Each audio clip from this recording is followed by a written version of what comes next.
3 avril 2012, le président Macky Sall déclara solennellement, je le cite, « S'agissant de la gouvernance économique, je serai toujours guidé par le souci de transparence et de responsabilité dans la gestion vertueuse des affaires publiques.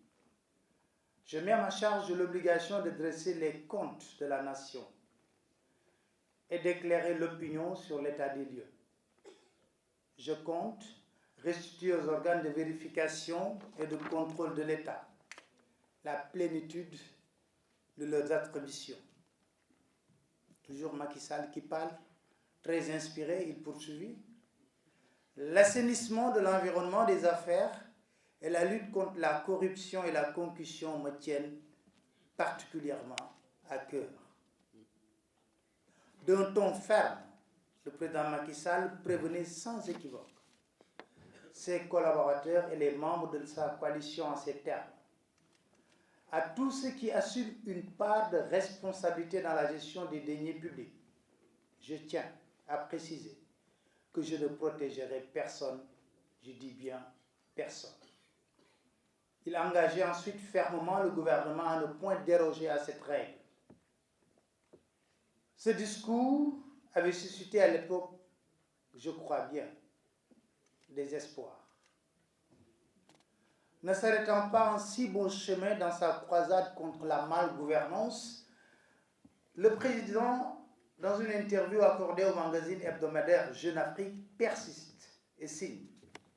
La rupture n'est pas pour moi un slogan, c'est un comportement, celui que les dirigeants de ce pays doivent adopter.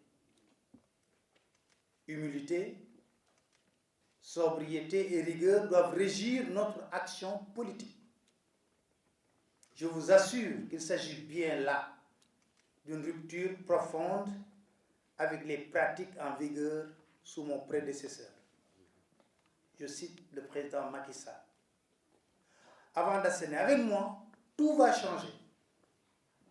Les Sénégalais ont réclamé une gouvernance plus vertueuse, plus sobre, plus transparente. Nous avons l'obligation de rendre des comptes. Personne n'est au-dessus des lois. Le temps de l'impunité est révolu. On voyait à travers le nouveau président un champion de la bonne gouvernance, de la vertu et de la transparence dans la gestion des ressources publiques. Allions donc la parole à l'acte pour prouver ses bonnes intentions.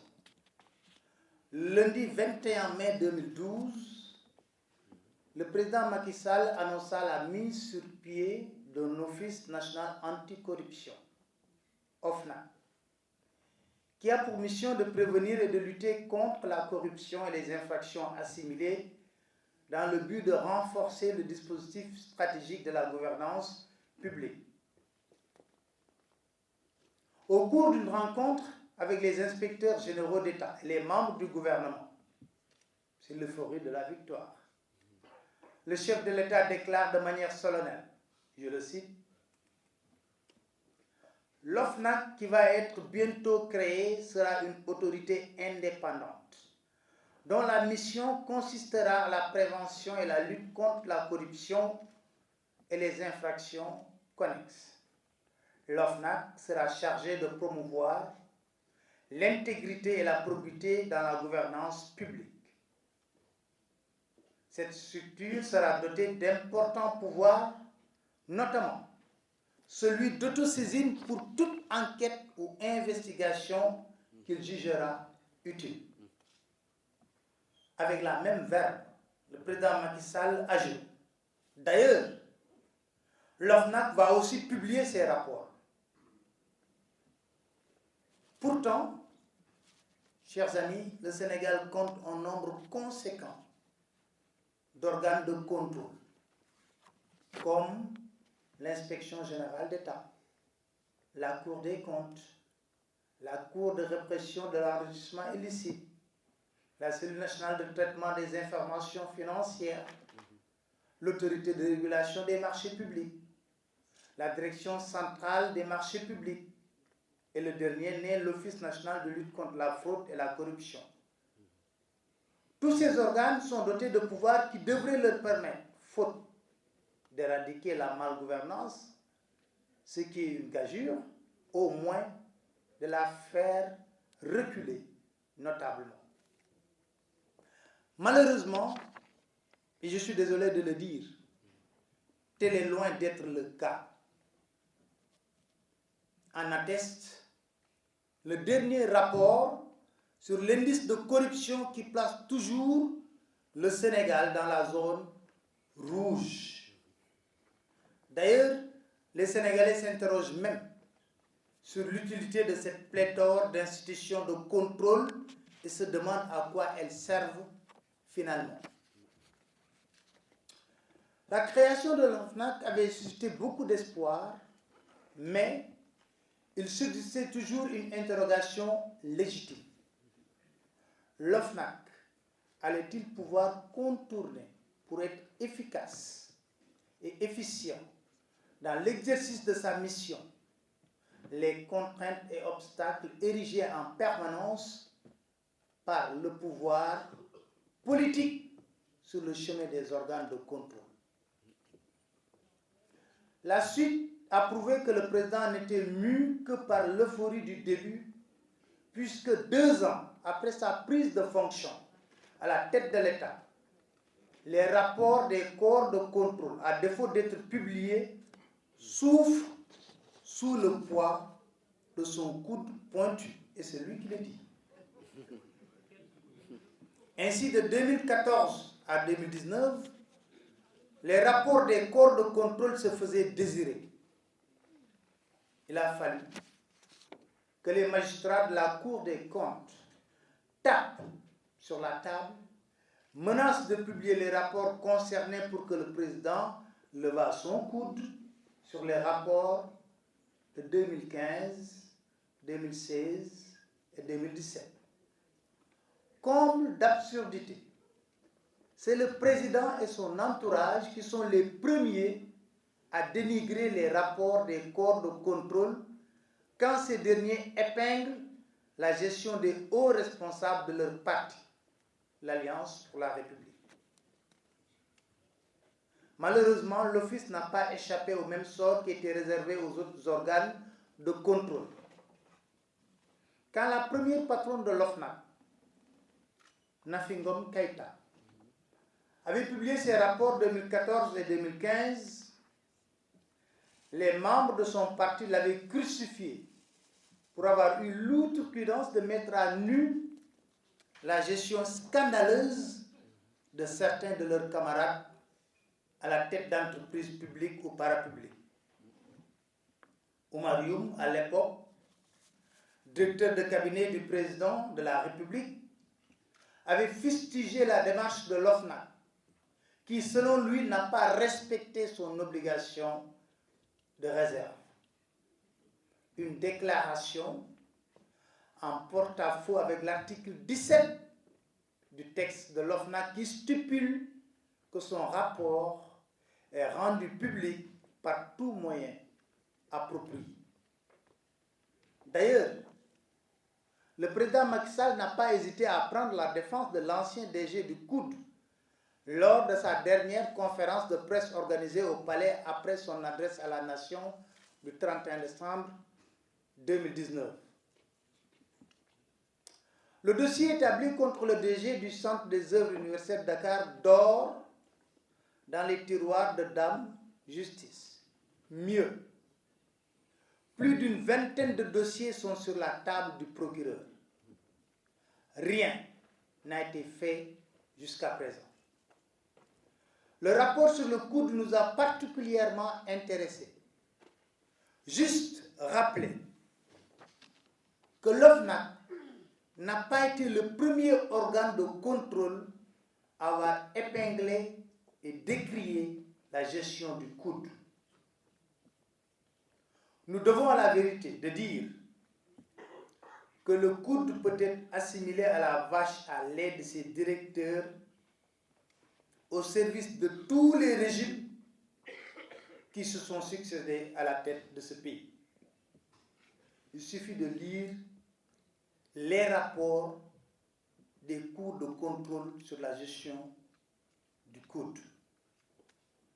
La polémique soulevée par le rapport de l'OFNAC sur la gestion du coude nous a poussé à vouloir en savoir davantage. C'est ce qui a donné naissance à ce livre. Scandale au cœur de la République, le dossier du coude. Un livre qui s'est basé intégralement que sur le rapport produit par l'OFNAC. Le rapport est là.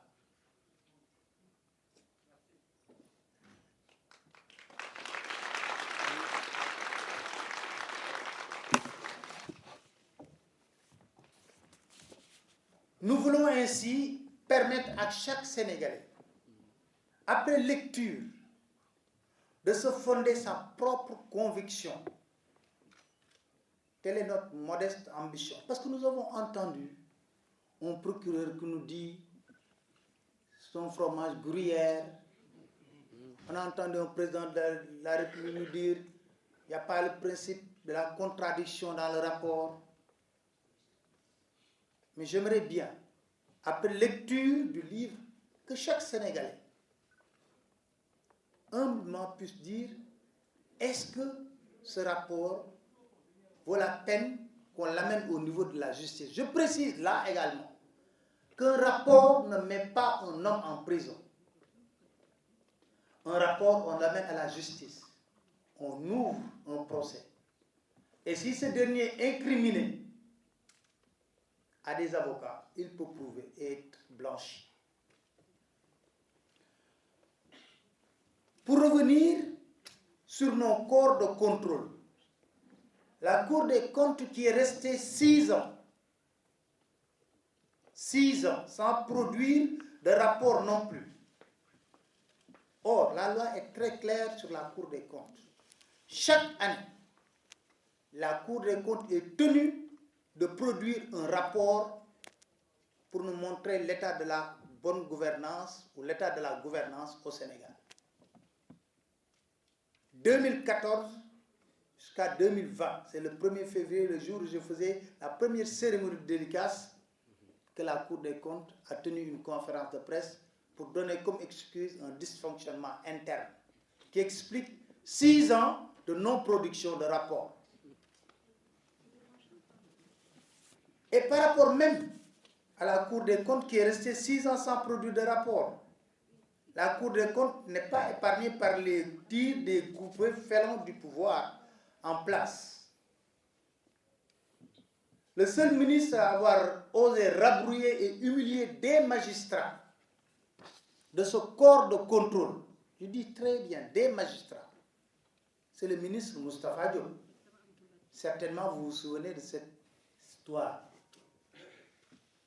Alors, il était ministre délégué auprès du ministre de la Femme, de l'Enfant et de la Famille, chargé de la microfinance et de l'économie solidaire. Moustapha Diop avait reçu la visite d'une équipe d'audit de la Cour des comptes. Et tenez-vous bien, il avait lancé à la figure d'Abdelmajid Gueye, président de la commission des comptes, de contrôle des entreprises publiques et de ses collègues, ce qui suit. Vous êtes de petits magistrats, de rien du tout, payés pour me déstabiliser. Vous ne faites pas partie de la Cour des comptes, mais de la Cour de règlement de comptes. La réaction du magistrat Alignan à l'époque que j'avais reçu sur mon plateau samedi matin était, si c'était le président Abdou Diouf, il l'aurait démis de ses fonctions le même jour. Mais tenez-vous bien, c'est le président de la République, Macky Sall lui-même, qui a présenté de plates excuses à la Cour des comptes lorsqu'il recevait le rapport de la Cour des comptes au niveau de la salle des banquets. On parle de République. Même si les rapports des corps de contrôle sont flétris parfois par les gens du pouvoir en place, ils peuvent, dans certaines occasions, servir de moyen de pression pour pouvoir pousser des responsables de l'opposition au ralliement ou à la transhumance. La CREI nous avait parlé de 25 personnes. Seul Karim Wade a eu un procès global total et a purgé une peine de 3 ans avant d'être gracié. On nous parle de Tahibou Ndiaye. C'est un menu fréquent. Nous sommes toujours en train d'attendre les 25 autres dignitaires qui ont transhumé. Le rapport de l'IGE de 2015 qui a épinglé la gestion de l'ancien maire de Dakar, Khalifa Ababakar Sall, et l'a opportunément conduit en prison en l'écartant de la présidentielle après l'avoir privé de ses droits civils et politiques, est pratiquement l'unique rapport qu'on a connu de l'inspection générale d'État. C'est la triste réalité, on n'invente rien. C'est donc dire que ces rapports de nos corps de contrôle, au lieu d'aider à promouvoir la bonne gouvernance et la bonne tenue des finances publiques, deviennent des instruments de chantage ou de coercition aux mains de l'exécutif qui les manipule à sa guise pour faire chanter ou briser des adversaires politiques, présumés coupables de mauvaise gestion. Aujourd'hui, comme par le passé, beaucoup d'hommes ou de femmes politiques ont rallié le parti au pouvoir ou transhumé parce que des rapports les incriminant sont suspendus au-dessus de leur tête comme une épée de Damoclès. En utilisant les rapports de corps de contrôle comme une arme de protection ou de destruction, le régime du président Macky Sall discrédite ses propres institutions. C'est là où c'est grave. Pour protéger des prédateurs financiers et des brigands à col blanc. Un comportement qui détonne avec son discours référence, où il jurait que pour la bonne tenue des ressources publiques, il ne protégerait personne. Parole en l'air, au vu du sort funeste réservé au rapport des différents corps de contrôle depuis que le président Macky Sall est au pouvoir. Juste également rappeler, on parle de bonne gouvernance et nous voulons être sérieux, que depuis sa réélection, le président Macky Sall n'a pas encore fait sa déclaration de patrimoine. Or, selon la Constitution, il est tenu de faire cette déclaration de patrimoine avant même de prêter serment. C'est la Constitution. Je m'en vais terminer pour vous dire que nous ne nous targuons pas d'être des journalistes d'investigation. Mais avec toute la modestie requise, nous voulons et avons même l'obligation non seulement de participer quotidiennement, comme vous également, au combat contre le pillage organisé de nos maigres ressources, mais également de démasquer le comportement de nos dirigeants véreux aux antipodes des valeurs cardinales de la bonne gouvernance.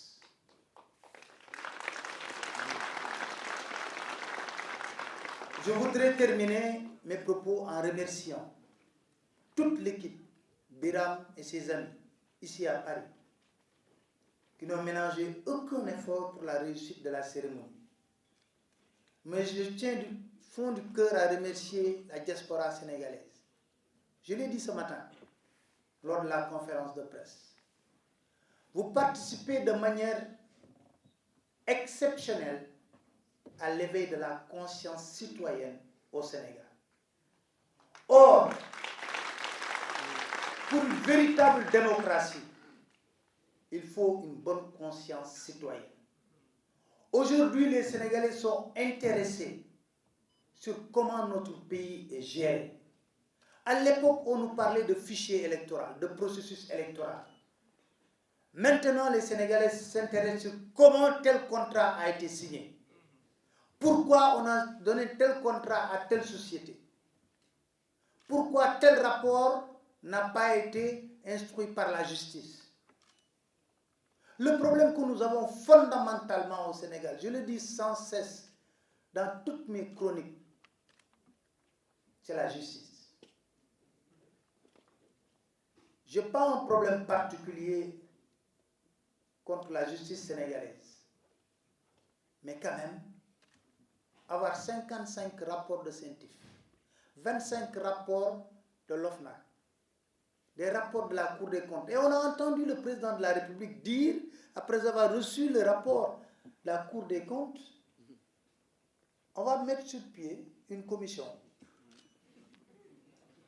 Comme si la destination des rapports des Cours des comptes, c'est une commission. Non.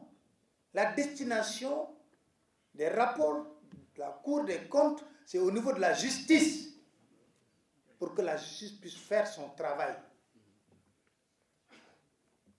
On me dira, oui, tous les régimes l'ont fait. Je dis, moi, on ne peut pas me suspecter d'être un pro-Wade. Loin de là. Mais quand même, reconnaissons que Wade a mis en prison ses propres hommes.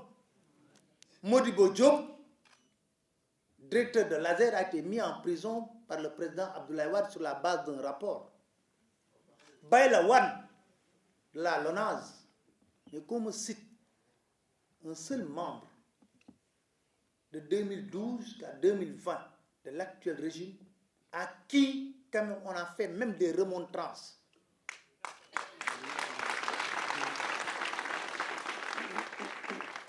Si vous me le permettez, cher modérateur, parce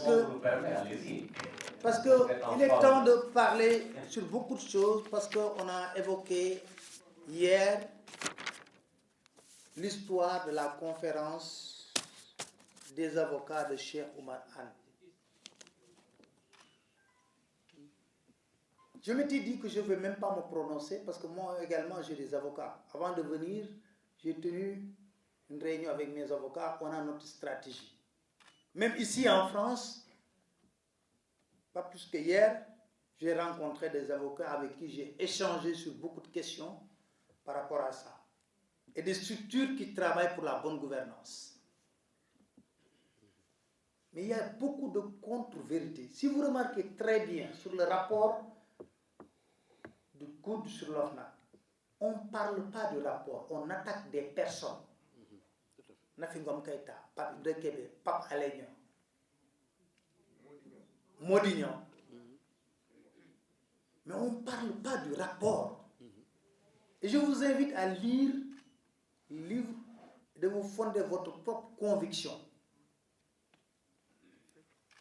Je tiens à rappeler ici que tout est parti d'une dénonciation qui a été adressée à l'OFNAC. L'OFNAC ne s'est pas levé pour aller directement au coude. Non. Une dénonciation de présumée infraction, dysfonctionnement grave noté dans la gestion du DG du coude. Et c'est les textes de l'OFNAC qui permettent cela. Une mission d'auditeur vérificateur a été alors envoyée sur le terrain. Après vérification, dans les règles de l'art, des faits présumés graves ont été constatés par les enquêteurs. Les faits retenus font l'objet d'une seconde vérification par la présidente et le vice-président. Nafi Ngom Keïta ne s'est même pas déplacé pour aller au niveau du coup. Il y a une équipe qui va sur le terrain pour faire l'audit. Le comité de lecture, les 12 membres dont parlait tantôt Sibani Sougou, accompagnés aussi d'éléments de preuve irréfutables, font l'objet d'un rapport d'enquête et d'un résumé dans le rapport public qui a été publié en 2014-2015. Je rappelle que les deux rapports sont examinés, corrigés, approuvés par l'Assemblée des membres de l'OFNAC. Qu'est-ce que cela veut dire? on envoie une équipe sur le terrain. L'équipe fait des investigations, note des infractions, amène, donne à l'assemblée de l'OFNAC. Tous les membres ont une copie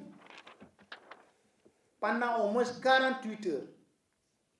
Mais vous savez, il y a des rapports que l'OFNAC n'a pas publiés. Parce qu'ils ont senti qu'il n'y a pas d'infraction qui valait la peine qu'on publie ces rapports. C'est après approbation, validation que la dite assemblée décide de la transmission du rapport d'enquête au procureur de la République. Ça veut dire que l'assemblée se réunit, regarde, tous les membres votent, disent que li jarna yóbbu ci procureur ñu saytu ko. Il faut que ça soit clair parce que bu ñu lëma xelu nit ñi.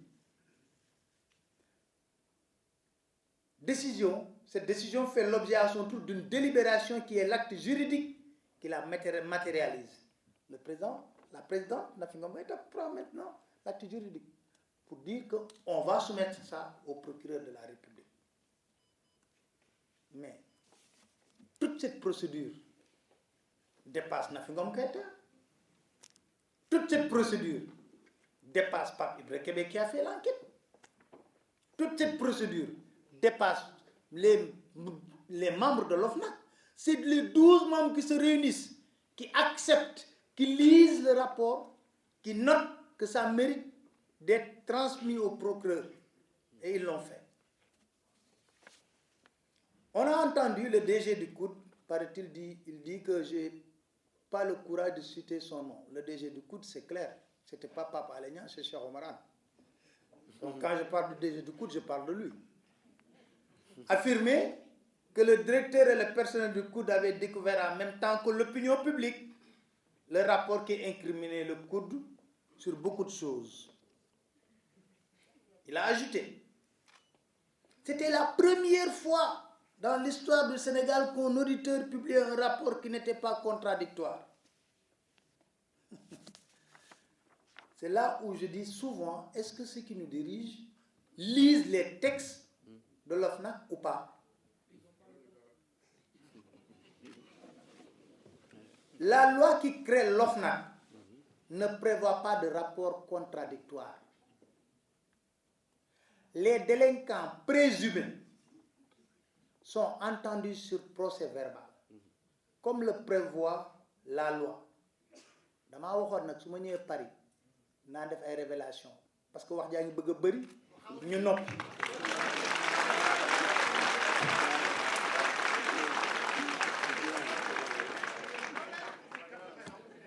Cheikh Oumar Anne et ses collaborateurs l'ont tous été.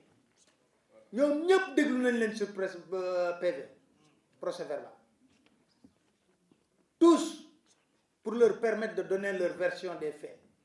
Livre bi boo leen ko lire am na fu ñu ko fi képp moom na ko xaalis bi mu fa jël dafa ëpp mu delloo ci livre bi.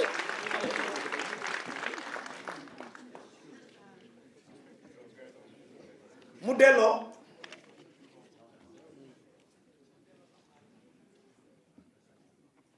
Ce sont ces PV-là qui sont joints au rapport d'enquête destiné au procureur de la République. Ça veut dire que bu la dégloo ci PV Cheikh Oumar Anne wax directeur am wax ñu ne ko lii am na PV yooyu yëpp la ñuy dajale ak rapport d'enquête bi on donne ça au procureur. Voilà comment ça fonctionne. De la République. Serigne Bassirou Gueye. En tout cas, c'est le procureur de la République.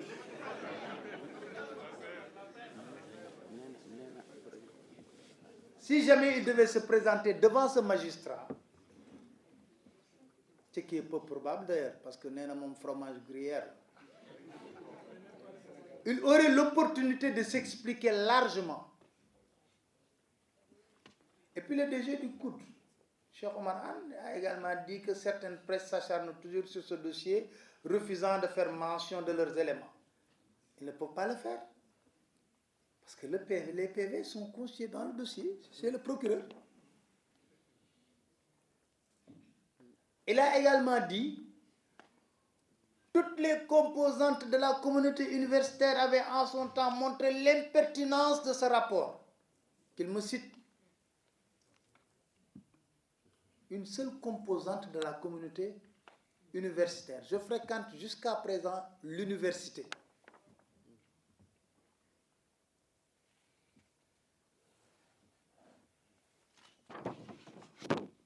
Beneen contre-vérité. Il dit, le chef de la mission de cet audit, en l'occurrence Pape Ibra Kébé, avait fini par être renvoyé de l'OFNAC pour incompétence. C'est lui qui l'a dit, dans une de ses lettres.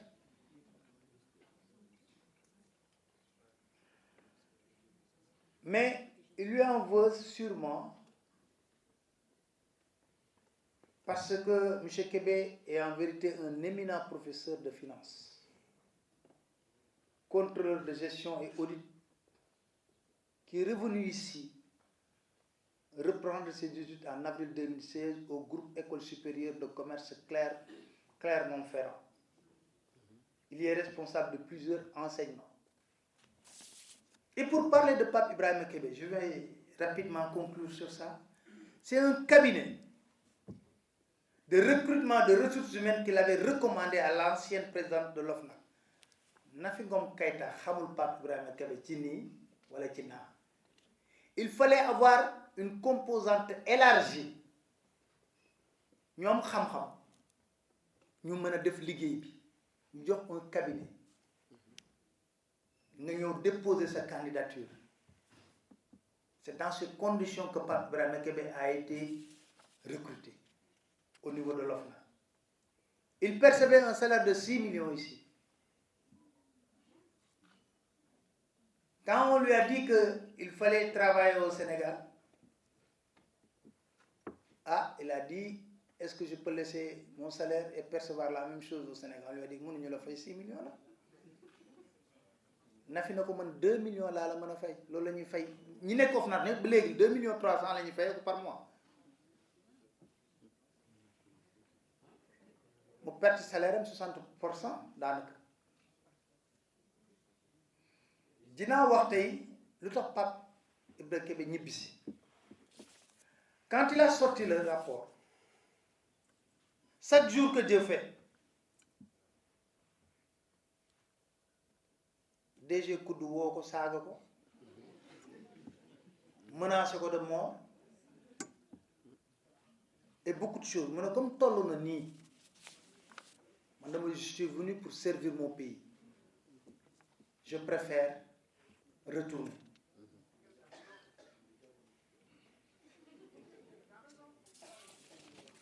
Alors c'est pour vous dire que wax ji bari na coow li bari na.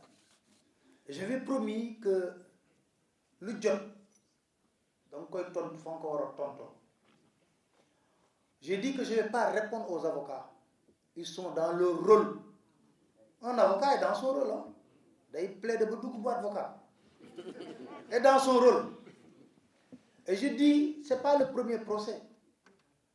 En 2019, j'ai eu le procès contre Abdoulaye Sylla. Partout, il disait, Abdoulaye Sylla, je ne sais pas si vous le connaissez ou pas, il disait partout que dans ko tëral ba rendi ko. On est allé au tribunal. Dieu a fait que j'ai remporté le procès en fournissant tous les documents nécessaires sur table. Il a dit que j'ai créé AHS, truc machin, je lui ai dit oui. Votre femme qui s'appelle Fatou Zahra Dème a créé aux îles Britanniques Vierges une société qui s'appelle Advalu. Voilà le papier. Et la première décision qui a été prise au niveau de AHS est de réintégrer Cheikh Ndiaye pour qu'il plaide contre Karim Wade et l'enfonce et qu'on le mette en prison. Parce qu'il a été viré. Lorsque votre avocat, Maître Guedel, a été mis au courant, il vous a écrit une lettre de démission pour dire que je suis en procès contre Cheikh Ndiaye, vous ne pouvez pas le réintégrer au niveau de AHS. Voilà la lettre de démission, monsieur le juge. Pour que ça soit clair. C'est pour cela quand on parle d'état de droit, je dis d'accord, on va aller en justice. Vous devez justice. Entre nous, c'est qu'on est en justice. Et après, on va parler de rapport. Personne ne parle de rapport. On va parler maintenant de rapport. On va lui dire, est-ce que tu as acheté de niébé à 4500? Mais, je le dis ici, que personne ne se cache derrière le titre de ministre pour qu'on te cite en témoin et que tu refuses de venir à la barre. Il faut qu'il y ait la confrontation. Il dit maître chanteur. Il va démontrer en quoi nous sommes maîtres chanteurs. Et nous allons lui intenter aussi un procès pour qu'il démontre en quoi nous sommes maîtres chanteurs. Bon, dès que maître chanteur, je veux qu'il nous montre est-ce que on lui a dit une fois ça, defal ñu ko wala loolu kudd amatuñ fa soxla parce que ñun dëkkatuñ étudiant bu mën a bénéficier wu ci ay services su kudd pour la bonne et simple raison dem nañ fa ba def fa DEA sociologie léegi ñu ngi ci master relations internationales CEDS ñu ngi def master sciences politiques feneen bu ñuy nekk université c'est parce que tout simplement on a des amis professeurs, on fréquente le restaurant des professeurs à l'université où on mange souvent et on discute de tout, où on a même prévu une cérémonie de dédicace par rapport aux livres. Donc c'est loolu moo ñu yóbbu université donc ñun kudd amatuñ fa soxla mais may wax fii rek di daaneel ne nañu gën a góorgóorlu gën a farlu pour suñu réew parce que dafa am kenn ku ma wax benn bés ne ma réew maa ngi dox ma ne ko war nga cee xam dara boo nekkee bitim réew mu ne ma lu tax ma ne ko ñaata nga doon yónnee mu ne ma ah daanaa yónnee 500 euros de ma ne ko ñaata nga yónnee léegi mu ne ma 700 euros mu ne ñaata nga teg mu ne ma 200 ma ne ko doxul bu doxoon na laa wàññi voilà